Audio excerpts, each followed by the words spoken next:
All right, with today's rain and possible flooding, I just wanted to quickly highlight a couple of features of WooPulse that feel a bit hidden and I need to do a better job surfacing.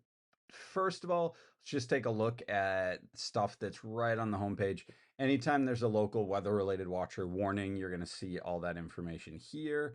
As many people know, these pills are all interactive, so if I click the weather one, I can hop in and get more detailed information like current conditions, 24-hour rain and temperature, and all this further information. I'm going to try to make this an animated radar too within the next couple days. Currently, it's just a static view of the precipitation over us.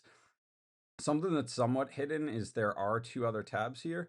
If you ever want to take a look at this day in Worcester's weather history or records all time by month, and for this month specifically, that's all available here.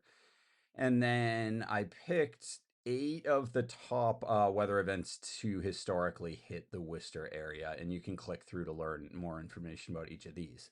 But what I really wanted to show here is say you want specific information about an address and its flood risk, hypothetically. So I'm adding these dynamic features to this Ask Worcester feature. Now, instead of just getting a text response, this, for example, let's just look at the flood risk at 44 Portland Street. So if we were to type that in this case, we just clicked that pre-filled chip, it's going to center and zoom you in on that exact address. And you can actually see it up here in the URL. It's the exact latitude, longitude for that address. And it has it filtered on flood zones and wetlands. Let's zoom out a little bit and you can see the city of Worcester here. You can see the flood zones along like Lake Quincy and some other waterways. And then you can see all of the wetlands here. So we can see along Lake Quincy here, there are some flood zones and obviously a lot of wetlands. Let's remove these layers and we can actually turn on the weather radar. So you can see, I would say along Lake Ave here, you might want to be concerned about a little flooding just based on the fact that there's heavy rain over that area and they seem to sit near wetlands and in a flood zone.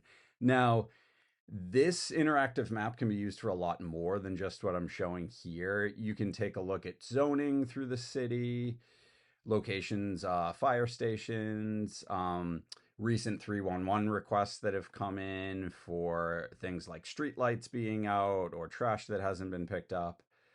I even added murals. So the artistic murals around the city, you're now going to be able to click through, see artist information. And for most of these, you'll be able to see an image of the actual mural too. A lot more stuff here. I encourage folks to just poke around with it.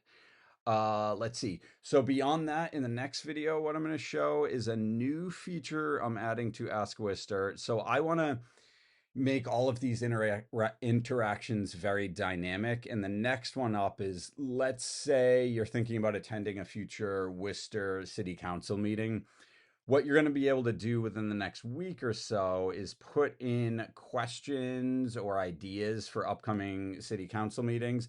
And it's actually going to do internal research over all of the publicly available information about transcripts of past meetings, agendas for upcoming meetings, any documentation that may be related to what you want to attend the meeting for.